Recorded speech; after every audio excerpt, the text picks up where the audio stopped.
참 이 A 씨라는 사람이 진짜 대단한 사람이에요. 이 사람 정말 죽을 때까지 무덤에 가는 그 순간까지 이걸 완벽하게 숨겼습니다. 정말 막장 드라마가 따로 없는 드라마도 이렇게 만들면 안 될 것 같은데요.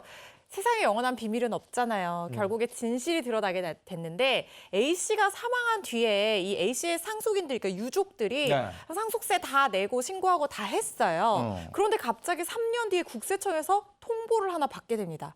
알고 봤더니 무슨 통보였냐면 내연녀한테 30억 원 증여를 해줬잖아요. 이게 상속재산에 포함이 돼서 세금이 계산이 돼야 되는데 포함이 안 됐으니까 상속세 5억 원에 불성실 신고까지 했으니까 가산세 1억 원에서 6억 원의 세금을 더 내라. 이런 추진 통보가 온 거예요. 그러니까 남편이 두 자녀에게 30억 원 준 걸 가족들은 몰랐잖아요. 그러니까 당연히 따로 뭐 세금 신고를 안 했을 거 아니에요. 그러니까 국세청은 왜 세금 신고 제대로 안 하느냐 이렇게 나왔을 거 아니에요. 그거 내라고. 얼마나 황당했겠어요. 황당하죠. 아유, 이거 완전 오마이갓이죠, 진짜. 자매 불륜이 발각이 돼서 가정이 파탄날 위기까지 겪었는데 여기에다가 모자라서 이것도 모자라서 6억 원 세금을 더 내려니 이거 너무 경악할 일이잖아요, 맞아요. 사실. 더구나 A 씨가 자매에게 건넨 위자료 30억이잖아요. 이게 가족들에게 남긴 재산보다 무려 3배가 많아요. 3배가 많았고요.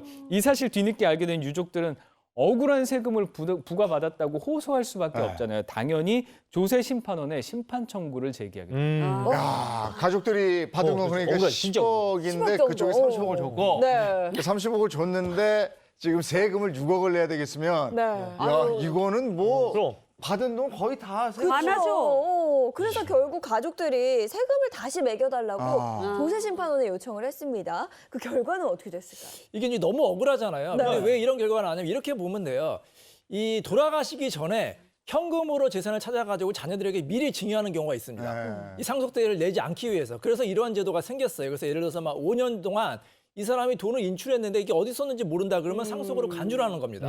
자, 근데 너무 억울하잖아요. 근데 원래는 증여세는 증여를 받은 사람, 즉 내연녀가 내는 게 맞거든요. 네. 근데 아무래도 내연녀가 도망을 가거나 아마 상속세를 못 냈을 것 같아요. 그 경우에는 이제 증여자가 사망했기 때문에 자녀가 내는 게 맞는데 자녀들은 너무 억울했잖아요. 그래서 이제 조세 심판을 제기했는데 가산세 1억 원을 알지 못했기 때문에 가산세는 물지 않아도 된다 이렇게 판결을 내렸거든요. 다만 원래 그 상속세 같은 경우에는 이게 증여 사실이 입증되지도 않고 증여받은 내연녀가 또 돈을 내지 않았기 때문에 유족이 내는 게 맞다 이렇게 결정을 내렸는데요. 어떡해. 너무 억울하기 때문에 이 그렇죠. 유족들은 행정 소송을 통해서 다시 한번 권리 구제를 심판할 여지는 있다고 생각이 됩니다. 그러면 이제 남편이 내연 관계를 청산하면서 준 30억 원이 위자료로 인정이 안 된 거죠? 그렇죠. 왜냐하면은 이 내연 관계에 있는 사람은 위자료나 재산분할 청구할 수가 없어요. 왜냐면 원래 아내가 있잖아요.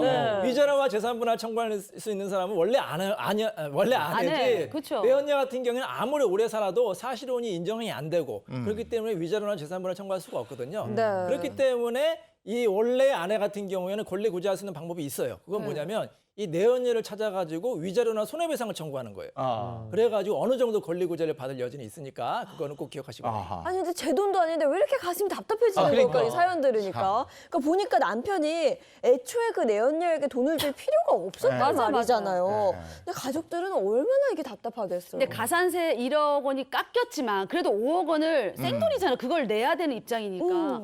30억 원 꿀꺽한 두 자매는 놔두고 왜 가족들이 그렇게 다 세금을 내야 되냐고요. 이 어디가 상해야 되는 겁니까 이거? 저도 그게 참 화나요. 억울할 것 같아요. 네. 그런데 이거를 우리 법원에서는 인정을 아직은 하고 있어요. 합헌으로요. 왜냐하면 아까 이 변호사님께도 잠깐 언급을 해주셨는데 이걸 인정을 하지 않게 되면은 상속세를 고율의 상속세를 피하기 위해서 미리 조각내서 증여를 해버리는 뭐 이런 편법적인 상황이 발생을 할 수 있거든요. 그래서 아직까지 인정을 받게 되는 것이고 그렇기 때문에 이제 구체적으로 말씀드리면 돌아가시기 10년 안에, 그러니까 돌아가시기 전에 10년 동안 상속인에게 증여한 재산 또는 돌아가시기 5년 안에 이 제3자에게 증여한 재산 같은 경우에는 상속 재산에 포함시켜서 상속인들이 세금을 내도록 되어 있어요.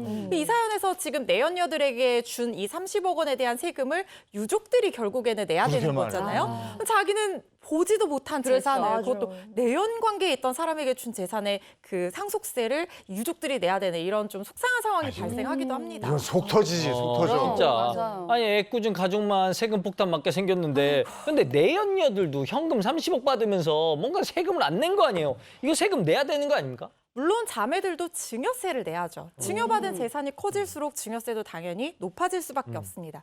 자매들이 지금 각각 15억 원 받았고 총 그럼 30억 원 정도 받은 거잖아요. 10억에서 30억 원 이 그 사이 범위에서 증여를 받게 되면 증여세율이 지금 40% 이렇게 매겨지게 돼 있어요. 그럼 대략 계산해도 한 6억 원 정도가 나올 것이고 여기에 이제 누진공제 1억 6천만 원을 빼면 한 명당 한 4억 4천 정도 언뜻 계산하면 그 정도의 세금을 내야 될 것 같다 이런 생각이 드는데요. 원칙적으로 따지면 이 증여재산을 상속재산에 포함시켜서 다시 계산해서 높아진 상속세에서 증여받은 사람이 낸 이 증여세를 뺀 나머지 차액을 상속인들이 세금으로 내게 되는 거예요. 그런데 그렇게 따지면 그 증여받은 이 내연녀들은 네. 상속세를 내는 것과 별개로 자기는 증여세를 내야 되는 의무에서 회피할 수가 없게 되는 거죠.